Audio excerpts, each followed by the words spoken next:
فأعوذ بالله من الشيطان الرجيم بسم الله الرحمن الرحيم إن الدين عند الله الإسلام صدق الله مولانا العظيم۔ بارگاہ رسالت محاب صلی اللہ تعالی علیہ وسلم میں درود پاک کا ہدیہ پیش کریں۔ اللہم صلی علی سیدنا محمد معدن الجود والکرم وآلہ واصحابہ الکرام وابنہ الکریم وبارک وسلم صلاة دائمة سرمدا ابدا۔ عزیزان گرامی وقار، تاریخ اسلام کی سچائیاں آپ کے سامنے بیان ہوتی جا رہی ہیں۔ خلافت راشدہ کا دور ختم ہوا 40 ہجری میں، چونکہ نبی مکرم مخبر صادق رسول اکرم صلی اللہ تعالی علیہ وسلم کا فرمان علی شان بھی تھا، الخلافت بعدی 30 ثم الملوک، میرے بعد خلافت 30 سال رہے گی، پھر بادشاہت آ جائے گی۔ تو یہ جو خلافت ہے اس کو خلافت راشدہ کہا جاتا ہے۔ اس کے بعد جو آئے ان کو بظاہر خلیفہ تو کہا جاتا ہے، لیکن اس حدیث پاک کی روشنی میں خلفائے راشدین کے بعد جو آئے ان کو بادشاہ کہا جاتا ہے،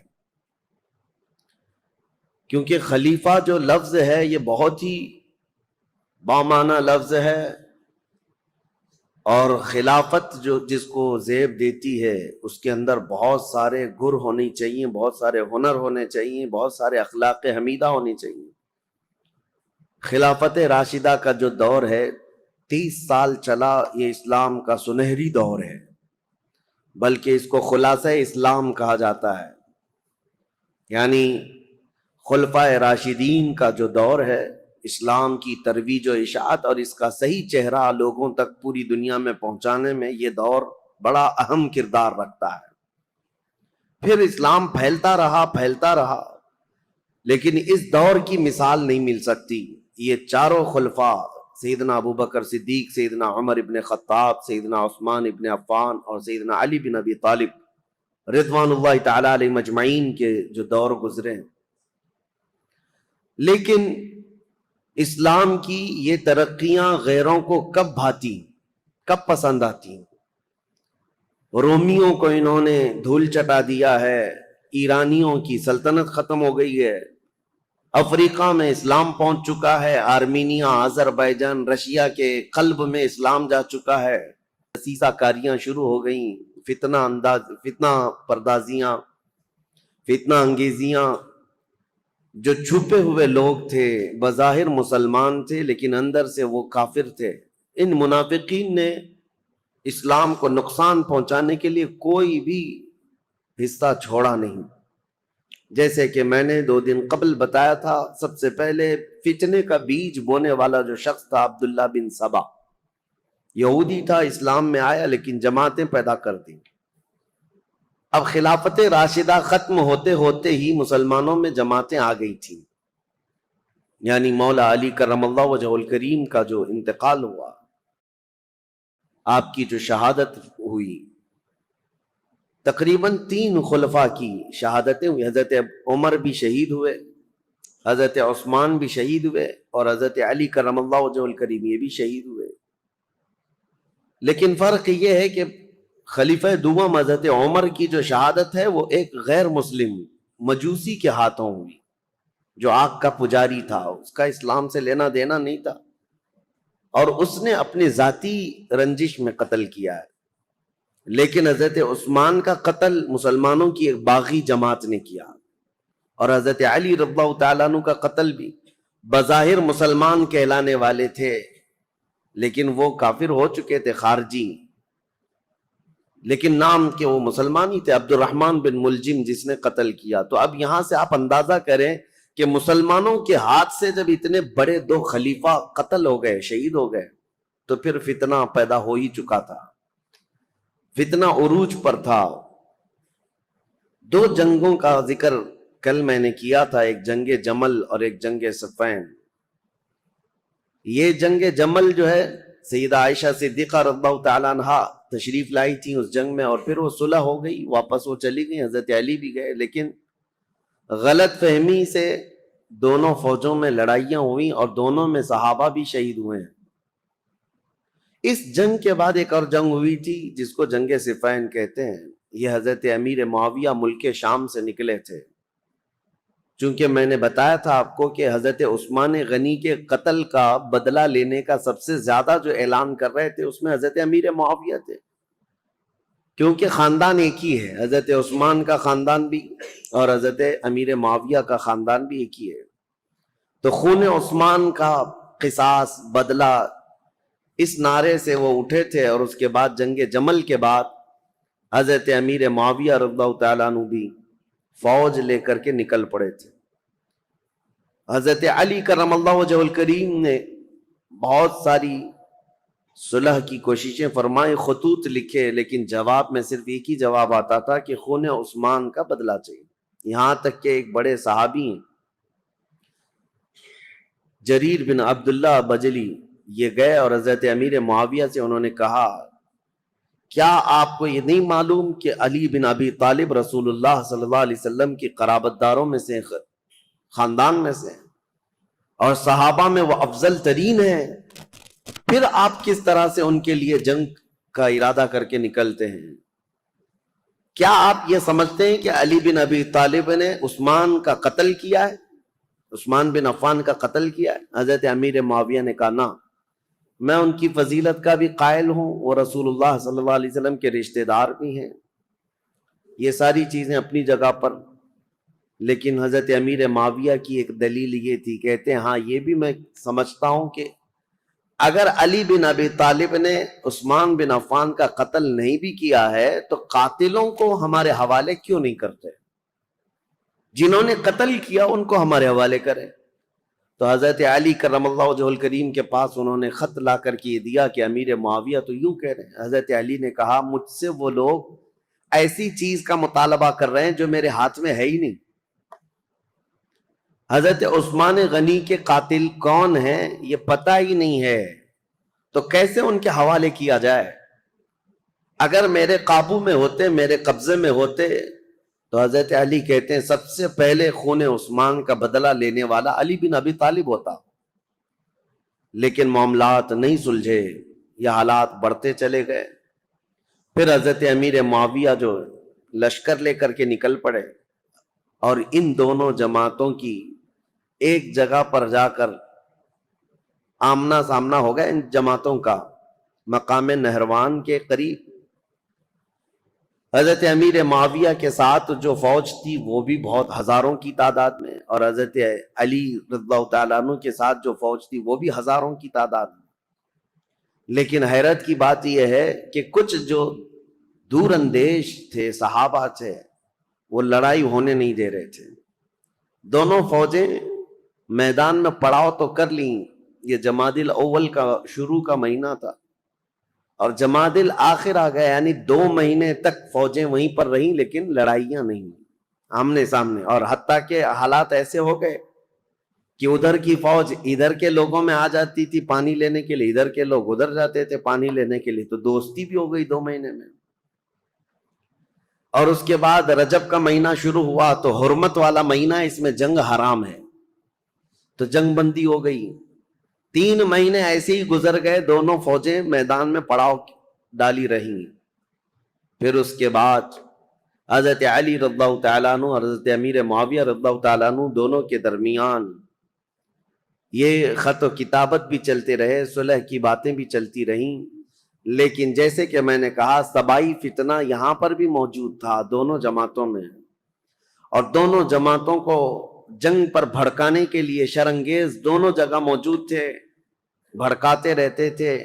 اور اس کے بعد ناگہانی رجب کا مہینہ ختم ہوا تو اچانک ان دونوں میں مٹ بھیڑ ہوئی، جس میں حضرت علی رضی اللہ تعالیٰ عنہ کی طرف سے آئے ہوئی جماعت میں 25,000 لوگ قتل ہوئے تھے، حضرت امیر معاویہ کی طرف سے آئے ہوئے لوگوں میں 45,000 لوگ قتل ہوئے تھے۔ اس ایک جنگ میں 70,000 لوگ قتل ہوئے۔ یہ معمولی چیز ہے؟ 70,000 لوگ کام آ گئے، جان سے ہاتھ دھو بیٹھے۔ حتیٰ کہ قتل اتنا ہو چکا تھا کہ ایک ایک دن جنگ کو روکنا پڑتا تھا میتوں کو یعنی کفن پہنانے کے لیے، نماز پڑھنے کے لیے، دفن کرنے کے لیے. ہزاروں عورتیں بیوہ ہو گئیں، ہزاروں کی تعداد میں بچے یتیم ہو گئے اس ایک جنگ میں.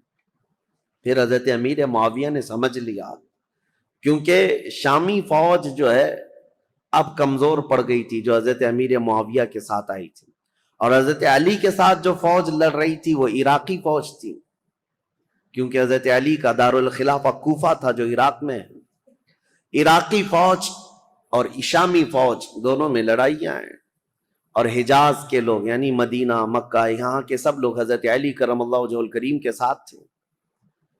اب حضرت امیر معاویہ نے یہ جب دیکھا کہ شامی فوج 45,000 کی تعداد میں قتل ہو گئی، جو اب تک کی کسی بھی جنگ میں اتنی بڑی تعداد قتل نہیں ہوئی تھی، یہ بہت بڑی تعداد ہے.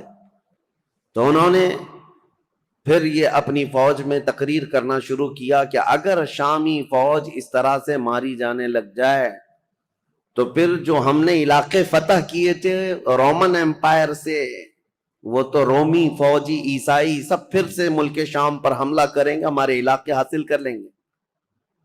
اور پھر حضرت امیر معاویہ نے عراقی فوج کو بھی بتایا کہ اے عراق کے رہنے والوں، تمہارے بھی 25,000 قتل ہو گئے، اسی طرح سے اگر تمہارا بھی قتل جاری رہا اور یہ جنگ جاری رہی، قتل جاری رہا اور یہ جنگ جاری رہی، تو جو تم نے علاقے فتح کیے پرشین امپائر سے، یعنی ایران کی جو پہلی کی حکومت تھی کسرا کی، اس سے جو علاقے تم نے فتح کیے، یہ پرشین امپائر کے لوگ جو پجاری ہیں آگ کے، وہ دوبارہ عراق کو حاصل کر لیں گے اور تمہارے پاس اپنے آپ کو بچانے کے لیے لوگ نہیں رہیں گے. یہ حکمت کے ساتھ، ظاہر سی بات ہے اتنا قتل ہونے کے بعد اب دونوں کے درمیان فکر آ گئی. حضرت علی کرم اللہ وجہہ الکریم نے جب یہ بات سنی تو عراقیوں کو پوچھا تو عراقی پیچھے ہٹنے کو تیار نہیں تھے. کہا کہ اب امیر معاویہ کی فوج کمزور پڑ رہی ہے اس لیے ایسی باتیں کر رہے ہیں. وہ صلح کرنے کو تیار نہیں تھی فوج. تو حضرت امیر معاویہ نے ایک ترکیب نکالی، 5 بڑے بڑے اپنے شام کے لوگوں کو بلایا، کیونکہ حضرت امیر معاویہ بہت ہی مدبر آدمی تھے، سیاست میں ان کا کوئی مثل نہیں ملتا، بلکہ ان کو کہتے ہیں پورے عرب کا ذہن، پورے عرب کی عقل ان کے پاس تھی. حضرت امیر معاویہ انہوں نے 5 بڑے بڑے قرآن مصحف جس میں قرآن لکھا ہوا تھا، قرآن پاک کے نسخے منگوائے اور کہا قرآن پاک کو اٹھاؤ اور ہم یہ اعلان کرتے ہیں کہ ہم آپس میں قرآن کو حکم بنائیں گے اور اس کے مطابق اپنے آگے کے معاملات طے کریں گے. اگر حضرت علی رضی اللہ تعالیٰ عنہ اور ان کی فوج اس کا انکار کرتی ہے تو پھر ظاہر سی بات ہے یہ تو کفر ہو جائے گا، قرآن کو حکم ماننے سے انکار کرنا.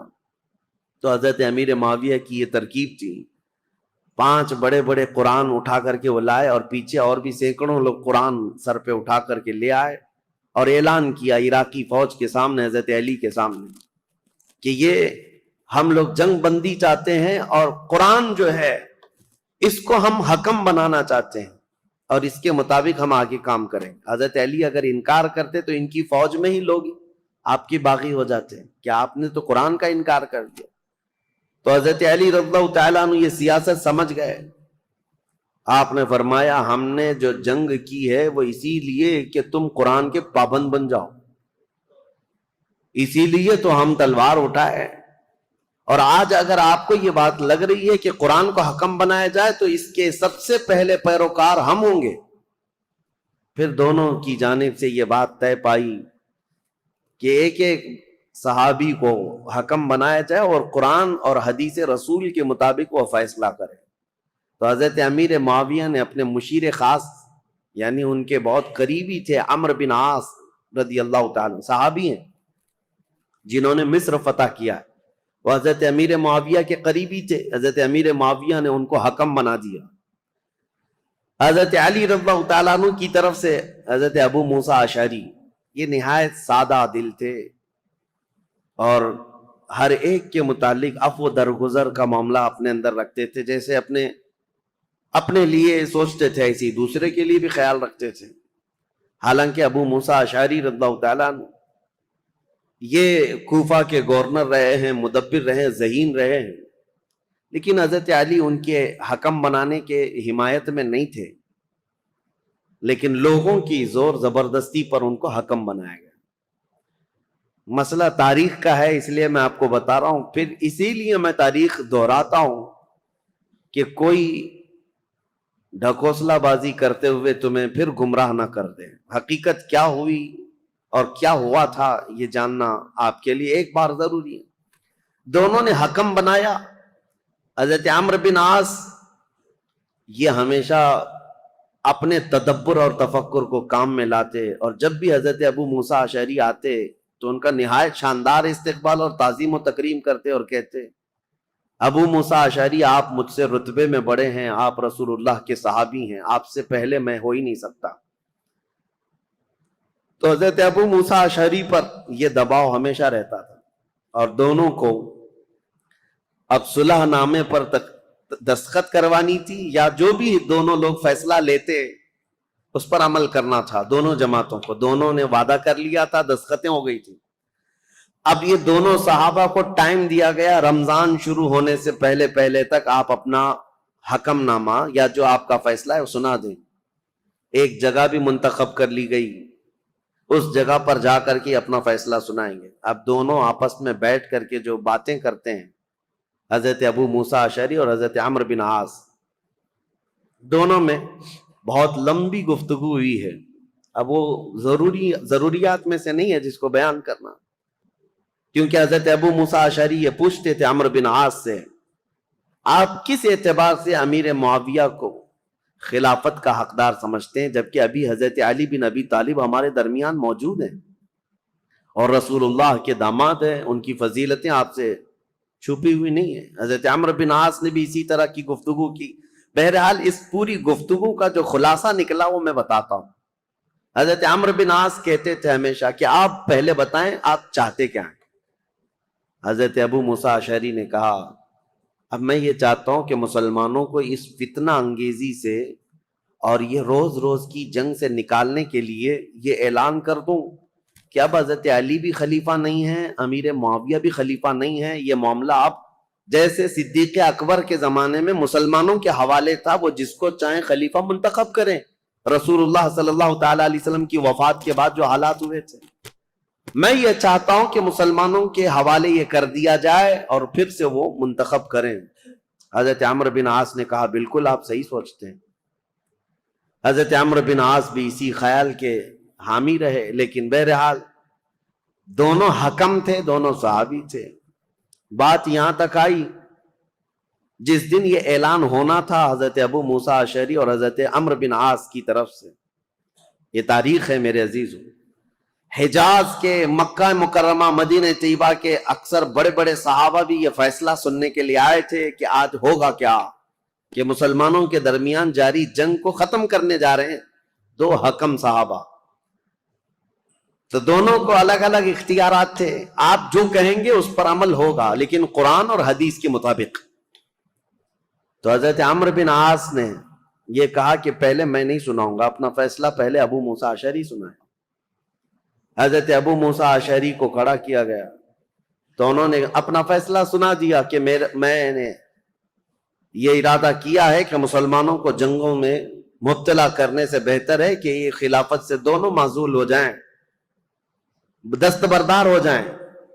جبکہ امیر معاویہ رضی اللہ تعالیٰ عنہ کی اس وقت بھی کچھ لوگ خلافت کا اعلان کرتے تھے اور یہ خلافت کا معاملہ تھا، تو آپ نے کہا دونوں دستبردار ہو جائیں، مسلمانوں کے حق میں یہ فیصلہ ہو جائے۔ حضرت عمرو بن عاص نے یہ نہیں کہا، وہ کھڑے ہوئے کہا، دو حکم تھے، ان میں سے ایک حکم نے اپنا فیصلہ سنایا، ابو موسیٰ اشعری، انہوں نے اپنے فریق حضرت علی کو معزول کر دیا، لیکن میں اپنے فریق امیر معاویہ کو معزول نہیں کرتا،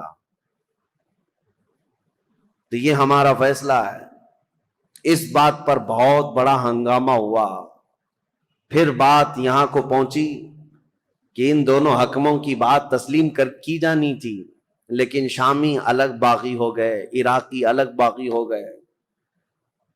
بہرحال یہ معاملہ اس وقت جا کر ٹھنڈا ہوا جب خود حضرت علی اور حضرت امیر معاویہ آمنے سامنے آ گئے اور ان دونوں نے آپس میں بیٹھ کر کے پھر صلح نامہ لکھا. حضرت علی کرم اللہ وجہ الکریم اپنی باقی ماندہ فوج کو لے کر عراق تشریف لائے، کوفہ، اور حضرت امیر معاویہ کو ملک شام بھیج دیا گیا. یہ معاملات جو ہوئے 37 ہجری میں، یعنی حضرت علی رضی اللہ تعالیٰ عنہ کی خلافت قائم ہو چکی تھی 35 ہجری میں، 37 ہجری میں یہ سب حالات ہوئے. پھر حضرت علی کرم اللہ وجہ الکریم کوفہ تشریف لے گئے. 40 ہجری میں حضرت علی کا انتقال ہو گیا. دونوں جنگیں اس میں مسلمانوں کا بڑا خسارہ ہوا ہے، جنگ جمل ہو کہ جنگ صفین ہو، دونوں جنگوں میں مسلمان شہید ہوئے ہیں.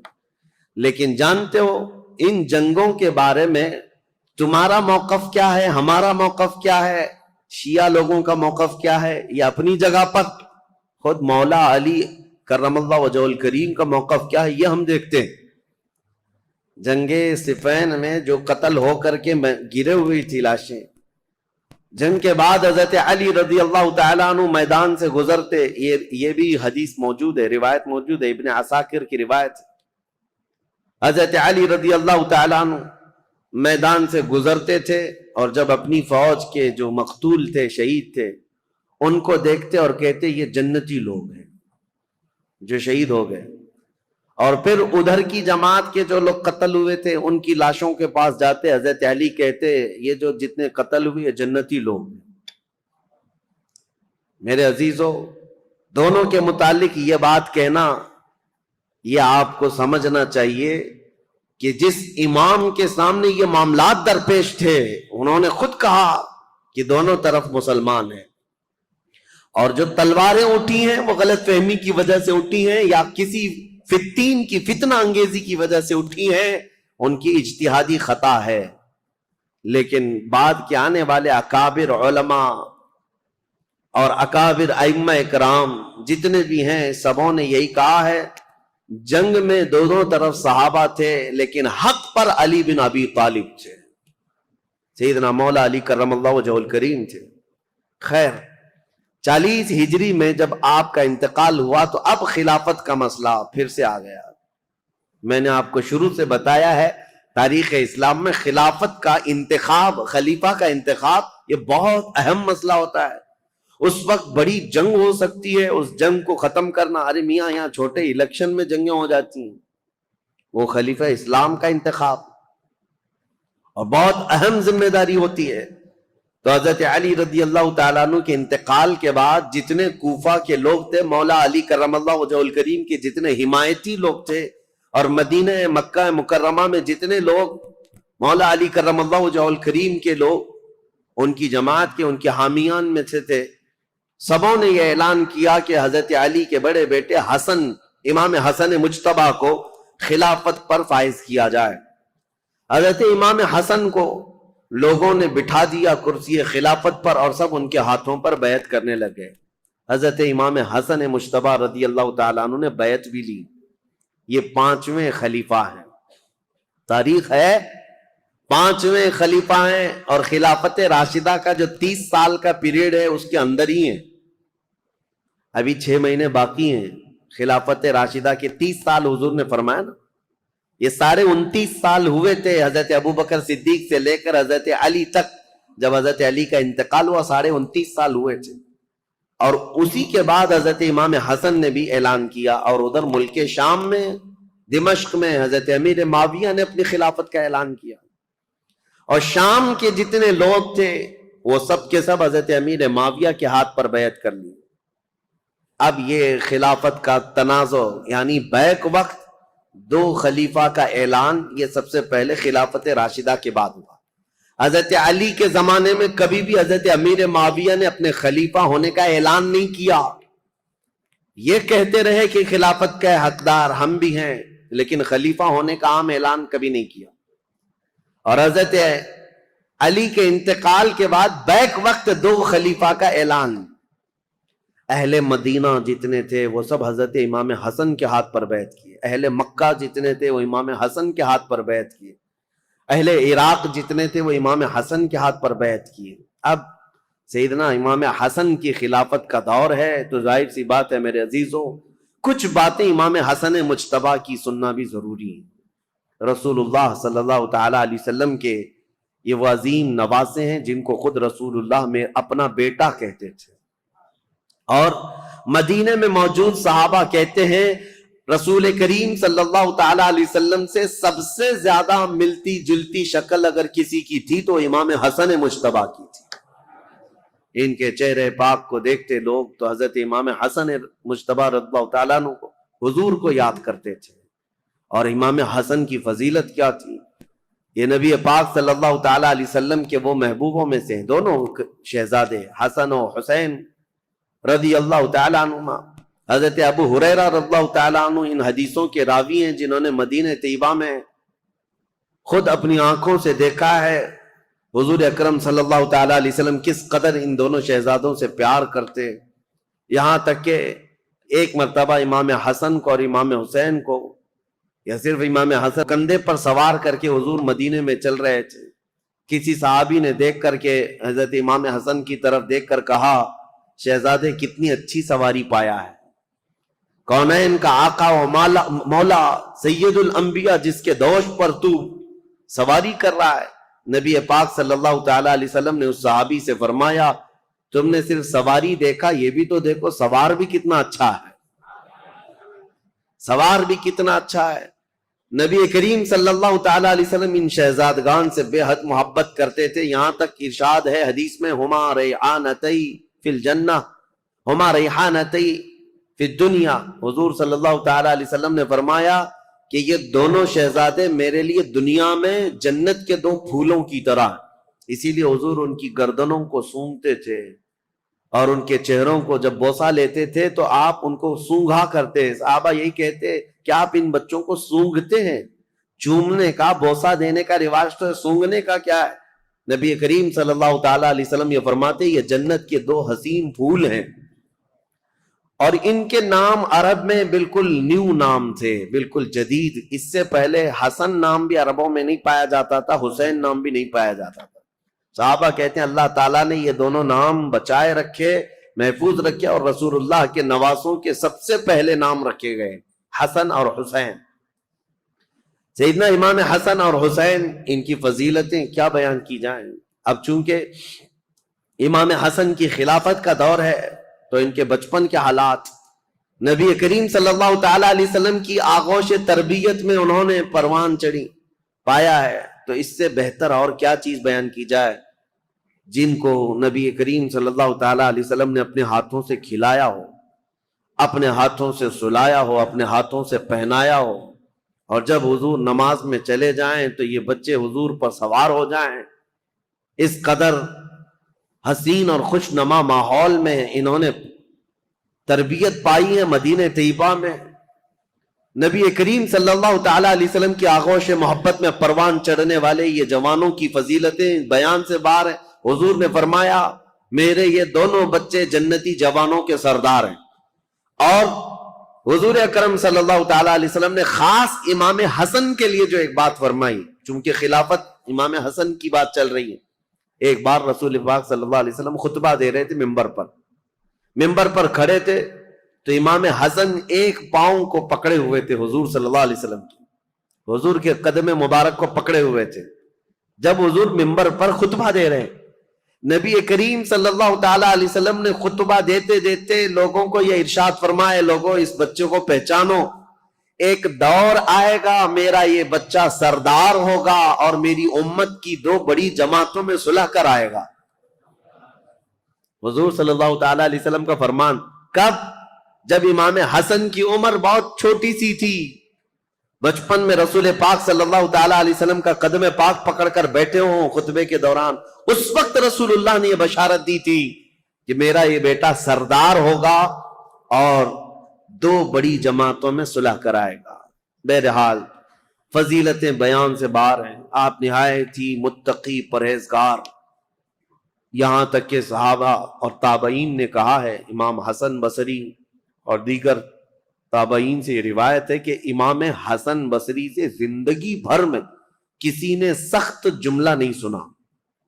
ایک ہی مرتبہ ان کا عمیر بن عثمان ان سے کچھ زمین کے معاملات کو لے کر کے مسئلہ ہوا، انہوں نے بہت انہیں سمجھایا، بہت سمجھایا. امام حسن کبھی بھی سخت جملہ نہیں کہتے تھے، اور نہ ہی زندگی میں کبھی کسی نے ان سے گالیاں سنی، کبھی نہیں ہوا. حضرت امام حسن بہت بردبار. بردبار کس کو کہتے ہیں؟ سب سے زیادہ برداشت کی طاقت رکھنے والا. امام حسن کے اندر یہ جذبہ تھا، کبھی کسی کے خلاف سخت جملہ استعمال نہیں کیا. عمیر بن عثمان سے جب یہ معاملہ ہوا تو لوگوں نے آ کر کے کہا کہ آپ کی ساری دلیلیں، ساری باتیں انہوں نے رد کر دی، وہ ماننے کو تیار نہیں. امام حسن نے کہا اس سے زیادہ میں کیا کر سکتا ہوں، اس کی ناک خاک آلود ہو جائے. بس یہ ایک جملہ فرمایا گیا. پوری زندگی میں ہم نے امام حسن سے سنا، اس کے علاوہ سخت جملہ کسی کے بارے میں کہتے ہوئے کبھی نہیں سنا. حتیٰ کہ آپ کو میں بتاؤں، مروان، یہ جس نے حضرت عثمان غنی کی مہر چرائی تھی، یہ مروان جو بھاگ کر گیا تھا حضرت عثمان کے قتل کے وقت، مدینے میں نہیں تھا. یہ حضرت علی رضی اللہ تعالیٰ عنہ کی وفات کے بعد جب امیر معاویہ نے ملک شام میں خلافت کا اعلان کیا تو مروان کو مدینے کا گورنر بنا کر بھیج دیا. یہ مروان سخت قسم کا آدمی تھا. اس کی پیدائش میں فرمایا تھا رسول کریم صلی اللہ تعالیٰ علیہ وسلم نے، گرگٹ کا بچہ گرگٹ پیدا ہو گیا. یہ مروان بن حکم، یہ وہ شخص ہے، مدینے کا حاکم بنا تھا. یہ خطبہ دیتا تھا اور خطبے میں سخت جملے حضرت امام حسن کے بارے میں کہتا تھا، اور امام حسن بیٹھے ہوئے سنتے تھے خطبے میں. ان کے باپ کو گالیاں دیتا تھا اور حضرت امام حسن کو بولتا تھا. یہاں تک کہ ایک مرتبہ امام حسن ایک مجلس میں بیٹھے ہیں، اور بھی لوگ تھے، مروان بیٹھا ہوا ہے. اس نے تانا مارتے ہوئے یہ کہا کہ ایسا شخص ہے، میں اس کے باپ کے بارے میں کہتا ہوں تو یہ کہتا ہے میری ماں گھوڑی تھی. نعوذ باللہ من ذالک. سیدہ کائنات کی طرف بھی اس نے بد زبانی کی تھی. میں یہ بات صرف اس لیے کہہ رہا ہوں، اتنا سخت جملہ سامنے کہنے کے بعد امام حسن مجتبی رضی اللہ تعالیٰ عنہ اف تک نہ کہتے تھے. کھڑے ہو گئے. لوگوں نے کہا نواز رسول، جگر گوش بطول حسن مجتبی کے متعلق ایسا کہتا ہے. حضرت امام حسن یہ کہتے کہ اے لوگوں، تم سب کے سامنے اللہ نے مجھے سورج کی طرح ظاہر رکھا ہے، میرے اندر کوئی ایسی چیز نہیں. اور جو کچھ مروان کہتا ہے، اگر میں بدلے میں کچھ کہہ دوں تو اس کی بات کا بدلہ کم ہو جائے گا. اس کے لیے سب سے بہترین انتقام اللہ کی ذات ہے. یہ امام حسن کہتے تھے. اس کے جملے اتنے بڑے ہیں کہ اگر میں بدلہ لے لوں تو یہ کم ہو جائے گا، اس کے لیے انتقام کم ہو جائے. اس لیے میں اللہ رب العزت کے سپرد کرتا ہوں. بردباری، برداشت کی طاقت امام حسن کے اندر اتنی زیادہ تھی. ان کو گالیاں دی گئی ہیں، ان کے خلاف برا بھلا ان کے مدینے میں کہا جاتا رہا. بہرحال امام حسن رضی اللہ تعالیٰ عنہ نے جیسے ہی خلافت کا اعلان کیا، حضرت امیر معاویہ نے بھی خلافت کا اعلان کیا تھا، تو انہوں نے پھر سے فوج کشی کا ارادہ کر لیا کہ ایک وقت دو خلیفہ کا اعلان مسلمانوں میں انتشار پیدا کر دے گا. امیر معاویہ نے ملک شام کی جتنی فوج تھی وہ جمع کی اور کہا حسن بن ابی طالب سے کہہ دو، کیونکہ امیر معاویہ 22 سال سے گورنر تھے ملک شام کے اور خلافت کا اعلان کیا تھا. بہت سارے لوگوں نے وہاں ان کی بیعت کو مان بھی لیا تھا. اب حضرت امیر معاویہ رضی اللہ تعالیٰ عنہ اپنی خلافت کے متعلق سب سے بیعت بھی لے رہے تھے، تو امام حسن کے ساتھ جنگ ہونے والی تھی، جیسے جنگ جمل ہوئی، جنگ صفین ہوئی. اور حضرت امام حسن جانتے تھے کتنے مسلمانوں کا قتل وہ دو جنگوں میں ہوا. ایک جنگ میں 12,000 اور دوسری جنگ میں 70,000 قتل ہوئے تھے. اب یہ خلافت کے چکر میں تیسری جنگ ہو سکتی تھی. امام حسن مجتبی رضی اللہ تعالیٰ عنہ کوفہ والوں کو جمع کرتے ہیں اور پوچھتے ہیں تمہارا کیا خیال ہے. سارے جمع ہوئے. کہا علی بن ابی طالب کے بعد سب سے افضل جماعت میں آپ ہیں اور خلافت کا حق صرف اہل بیت کو ہونا چاہیے. یہ ساری باتیں کوفہ والوں کی تھی. انہوں نے حضرت امام حسن سے کہا تو حضرت امام حسن نے کہا چلو میرے ساتھ. امیر معاویہ ملک شام سے نکلے ہوئے، ہم کسی جگہ آمنے سامنے ہونے والے ہیں. کوفہ والے بھی نکلے امام حسن کے ساتھ اور ملک شام سے امیر معاویہ کے ساتھ بھی ایک فوج. لیکن جس جگہ ان دونوں فوجوں کا آمنا سامنا ہوا، امام حسن جنگ کی نیت سے نہیں آئے تھے، سیدھے حضرت امیر معاویہ کے پاس گئے. کہا پچھلی جنگوں کے تلخ تجربے میرے سامنے ہیں، اس کے کڑوے نتیجے مجھے پتا ہیں. خون بہے گا ہمارے درمیان یا تمہارے درمیان، میں خلافت کا یہ کڑوا مزہ نہیں لینا چاہتا، لہذا میں تم سے کچھ شرائط پر صلح کرنا چاہتا ہوں. حضرت امیر معاویہ نے کہا بتائیے آپ.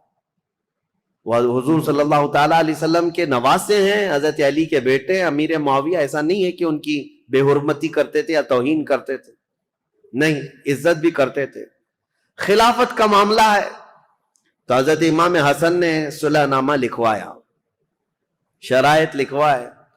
اس میں پہلی یہ تھی کہ امیر معاویہ کے انتقال کے بعد خلافت پھر امام حسن کے پاس آ جائے گی. دوسری یہ تھی کہ جو علاقے مدینے کے، مکہ کے جو لوگ حضرت علی کرم اللہ تعالی وجہ الکریم کے حامی ہیں، ان سے کوئی سختی نہیں کی جائے گی، باز پرس نہیں کیا جائے گا، یا جو جنگوں میں تمہارے سامنے آ چکے تھے ان سے کوئی بدلہ نہیں لیا جائے گا، کیونکہ اب آپ خلیفہ بن رہے ہیں. آپ کے خلاف جو جنگیں ہوئی ہیں اس زمانے میں، اب ان کو پکڑ کر کے مارا جائے یا ان کو قید کیا جائے، یہ نہیں ہوگا. یہ سب شرطوں میں حضرت امام حسن نے لکھوایا اور کہا کہ اہل حجاز، مکہ مدینے والوں کا اور اہل بیت کا خاص خیال کیا جائے. حضرت امیر معاویہ نے ان تمام شرائط کو قبول کر لیا، سب منظور ہے. پھر ہر سال 1,00,000 دینار امام حسن مجتبی رضی اللہ تعالیٰ عنہ کو نظر کیے جانے پر یہ صلح منظور ہوئی. حضرت امیر معاویہ واپس چلے گئے اور امام حسن بھی اپنی فوج کو لے کر واپس آئے، اور کوفہ میں آپ نے منبر پر کھڑے ہو کر کے اعلان کیا کہ اے لوگوں، میں اس خلافت سے دستبردار ہو گیا جس کے لیے مسلمانوں کا خون بہتا جا رہا ہے. میں نے معاویہ بن ابی سفیان کے حوالے اس خلافت کا ذمہ دے دیا ہے.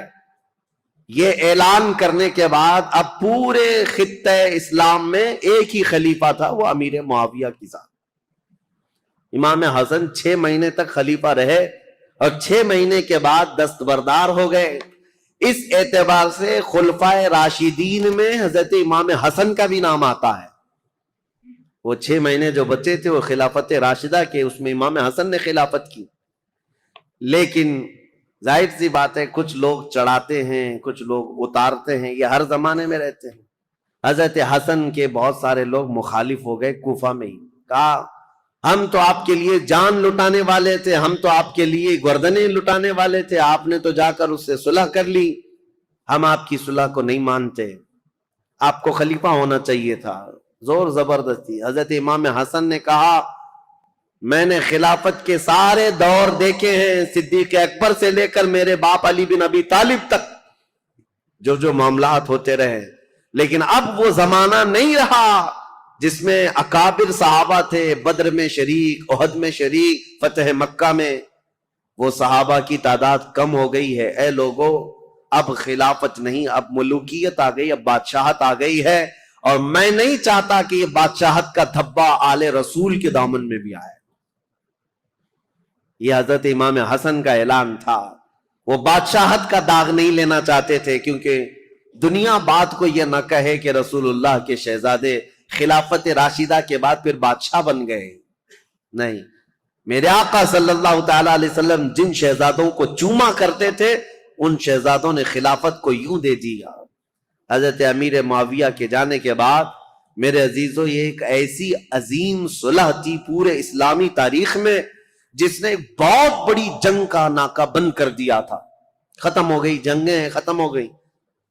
اب یہاں پر ان کی صلح کے بعد رسول مختار صلی اللہ تعالی علیہ وسلم کی وہ حدیث یاد کرو جب میرے آقا نے منبر پر کھڑے ہو کر کے امام حسن مجتبی کے لیے کہا تھا میرا یہ بیٹا سردار ہوگا اور میری امت کی 2 بڑی جماعتوں میں صلح کرائے گا. اس مخبر صادق صلی اللہ علیہ وسلم کے فرمان کو امام حسن نے سچ ثابت کر دکھایا. میرے عزیزو، تخت پر بیٹھنا یہ کمال کی بات نہیں، نیچے چل کر کے بادشاہ بننا یہ بہت بڑے کمال کی بات ہے. امام حسن خلافت سے دستبردار تو ہو گئے لیکن لوگوں کے دلوں سے کبھی ان کی محبت کم نہیں ہوئی. لوگوں کے دلوں میں ان کا جذبہ، ان کے لیے احترام کا جذبہ بہت زیادہ تھا. آج بھی میرے عزیزوں، میں ایک حیرت کی بات ہے آپ کو بتاؤں، مدینہ طیبہ میں جانے کے بعد ان ظالم نجدیوں نے جنت البقیع کی جتنی قبریں تھی بلڈوزر سے سب کو منہدم کر دیا، صاف کر دیا.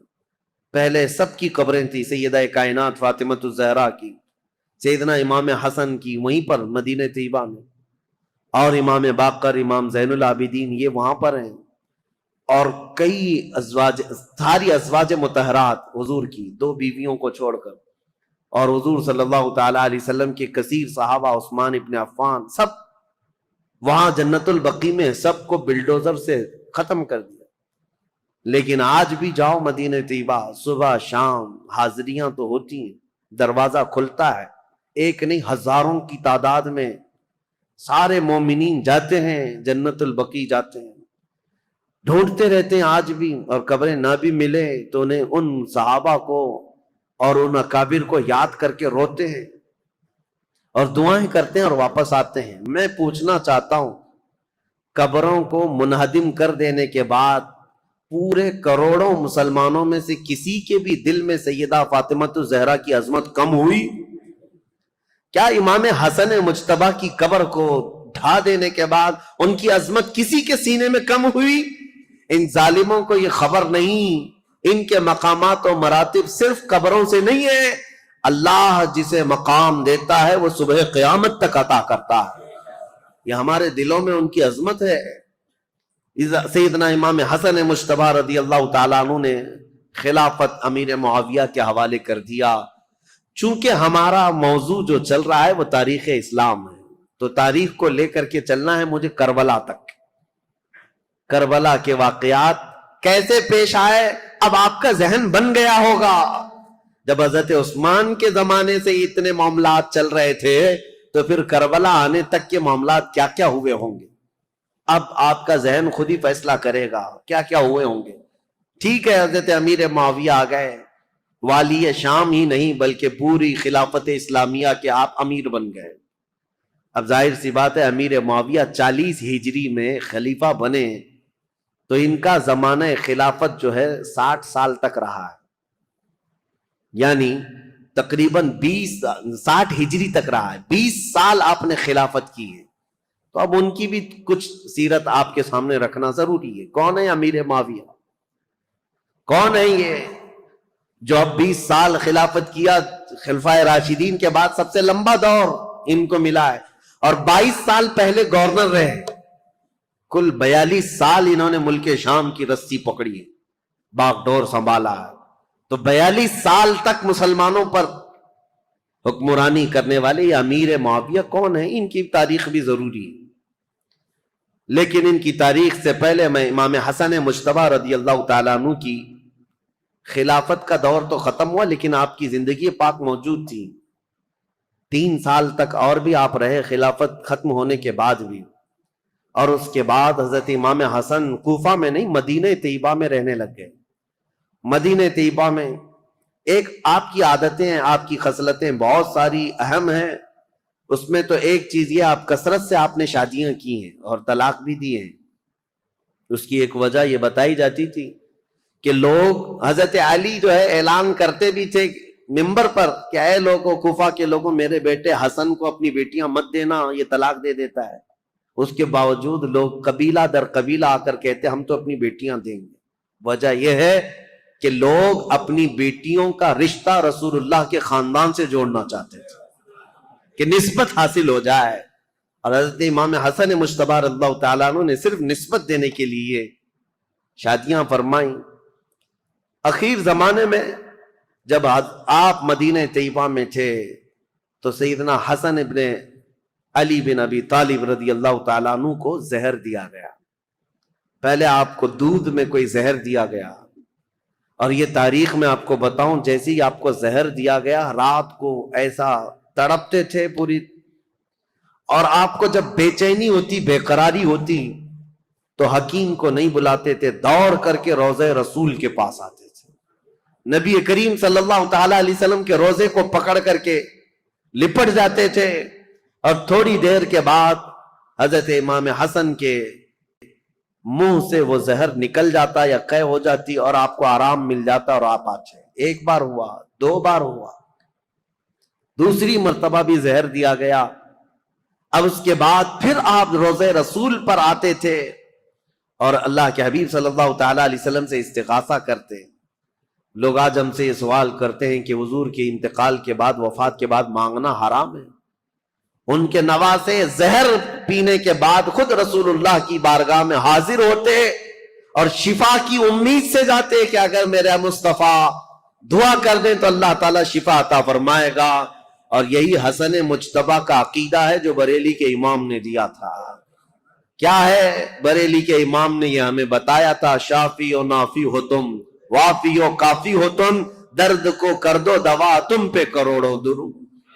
حضرت حسن مجتبیٰ رضی اللہ تعالیٰ عنہ کو تیسری مرتبہ شربت میں ہیرے کی انی کاٹ کر کے، ٹکڑے کر کے، ہیرا جو ہوتا ہے اس کا جو برادہ ہوتا ہے پاؤڈر، یہ شربت میں ملا کر حضرت امام حسن کو پلایا گیا تھا، اور جیسے ہی یہ پلایا گیا حضرت امام حسن رضی اللہ تعالیٰ عنہ کے پیٹ میں اتنی سخت تکلیف ہوئی کہ پوری انتڑیاں کٹ کٹ کر کے آپ کے منہ سے باہر آ گئی۔ ہیرا اگر کٹا ہوا ہیرا اگر کسی کے پیٹ میں چلا جائے تو وہ پوری انتڑیوں کو اور کلیجے کو سب کو پھاڑ دیتا ہے۔ حضرت حسن مجتبیٰ رضی اللہ تعالیٰ عنہ کو ہیرے کی انی کاٹ کر کے شربت میں ملا کر پلایا گیا، اور انتڑیاں کٹ کر کے جب باہر آتی تھیں اس وقت بھی آپ روزے رسول کے پاس تھے۔ امام حسین رضی اللہ تعالیٰ عنہ اس وقت آپ کے پاس موجود تھے، اور آپ لپٹ کر کے روتے تھے اور کہتے تھے، بھائی جان آپ کو پتا ہے کس نے آپ کو زہر دیا اور کون یہ کام کر رہا ہے؟ اللہ کے لیے اللہ کا واسطہ دیتا ہوں مجھے بتا دے۔ حضرت امام حسن کیا کہتے اپنے سگے بھائی امام حسین سے؟ کہتے کہ اگر میں بتا دوں جس کے بارے میں مجھے شک ہے، اور اگر وہ نہیں ہوا حقیقت میں، تو بلا وجہ میں کسی ایک شخص کے اوپر تہمت لگانے کے جرم میں قیامت کے دن پکڑا جاؤں گا،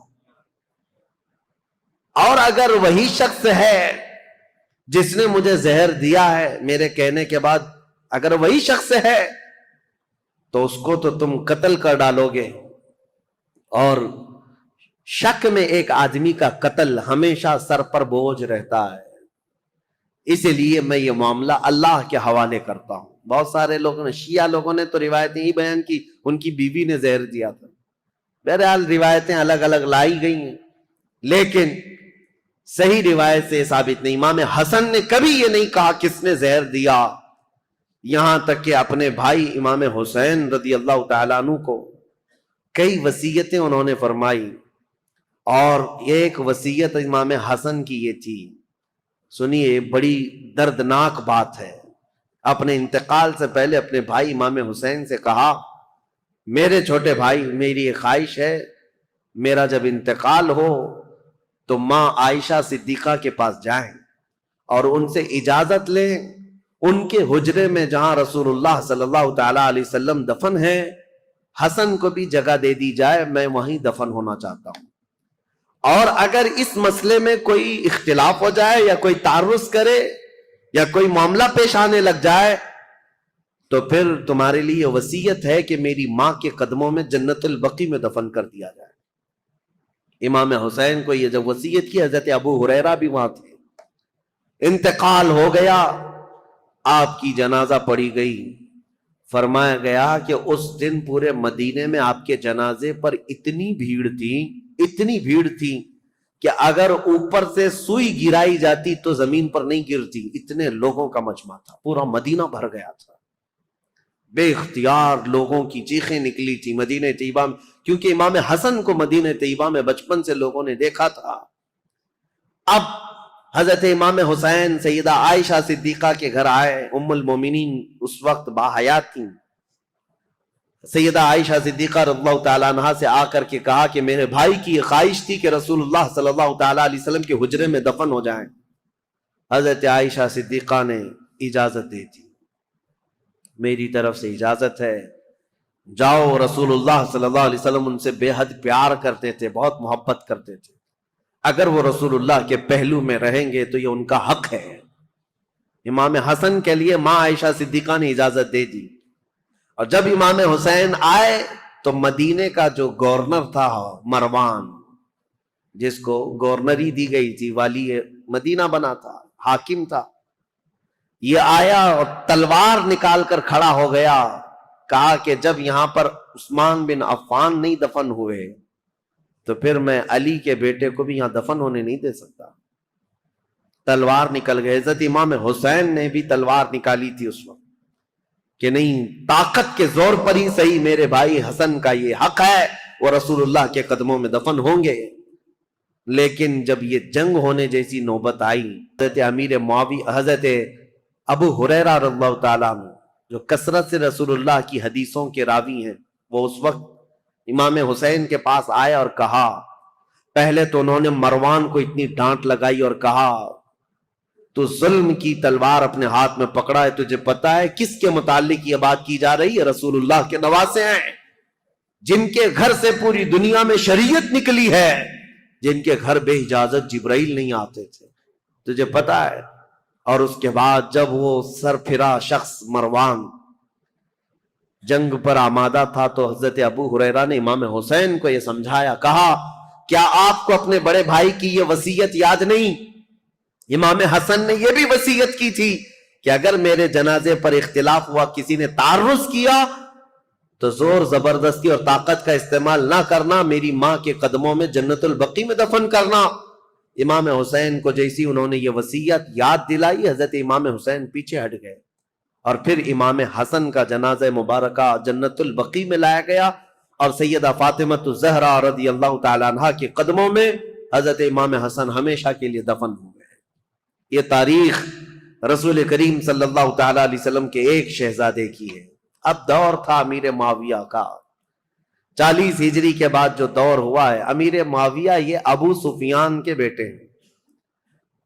ابو سفیان یہ بھی صحابی ہیں، امیر معاویہ کی ماں ہندہ ہے۔ معاملہ ایسا ہے، لیکن ایک بات یاد رکھیں، یہ رسول اللہ کے صحابہ ہیں، کبھی بھی ان کے متعلق بدگمانی نہ پالنا۔ پہلے کے حالات بہت مختلف رہے ہیں، بہت الگ رہے ہیں۔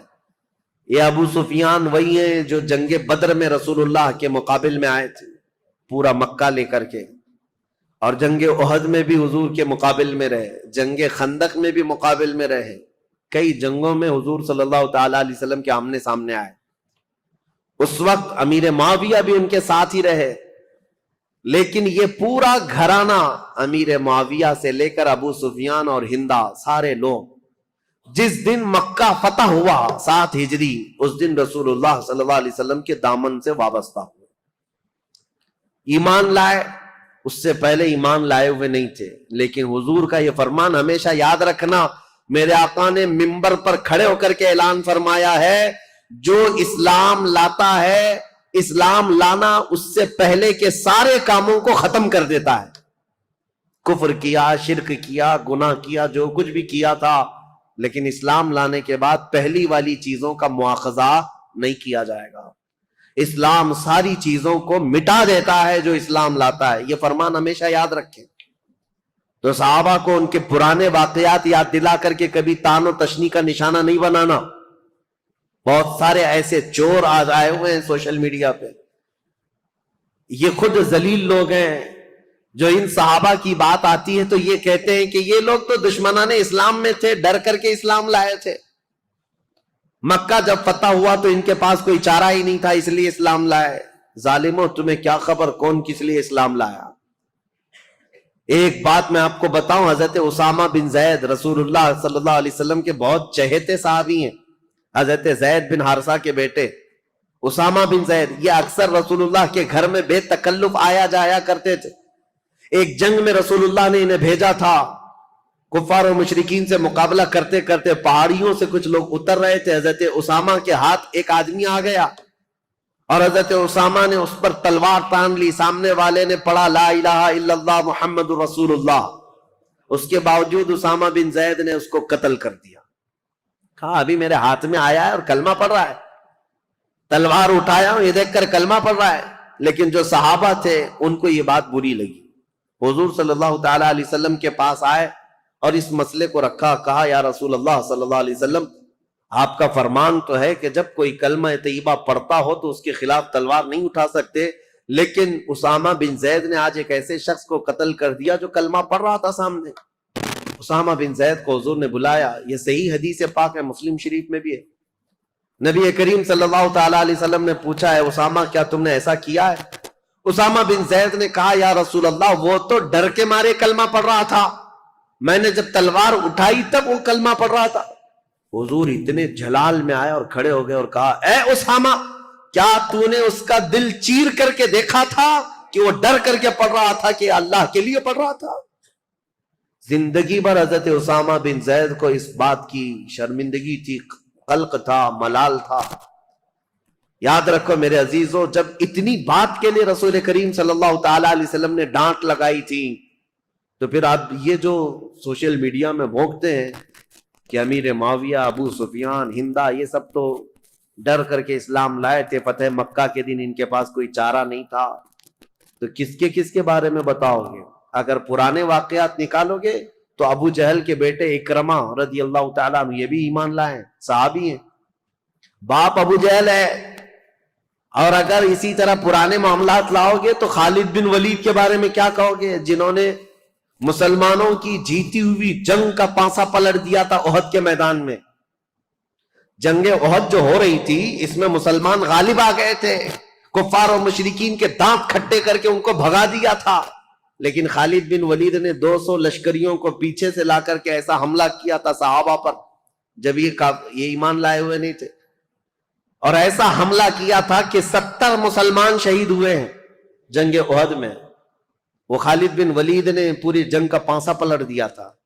تو کیا آپ بلیم ان پر کرو گے؟ ان کی وجہ سے امیر حمزہ شہید ہوئے تھے، ان کی وجہ سے مصعب بن عمیر شہید ہوئے تھے، ان کی وجہ سے عبداللہ بن جہش شہید ہوئے تھے، حضرت حنظلہ، یہ سب صحابہ جو شہید ہوئے جنگ احد میں. نہیں میرے عزیزوں، جو کچھ بھی ہوا ہے یہ حالات کے تقاضوں کے ساتھ بڑھتا گیا، لیکن جب کبھی کسی نے ایمان قبول کر لیا، جو کوئی اسلام سے وابستہ ہو گیا، اس کے پرانے حالات نہیں یاد دلائے جاتے، بلکہ ان کے لیے اتنا ہی کافی ہے کہ وہ ایمان کی حالت میں میرے رسول اللہ کا دیدار کر لیا ہے.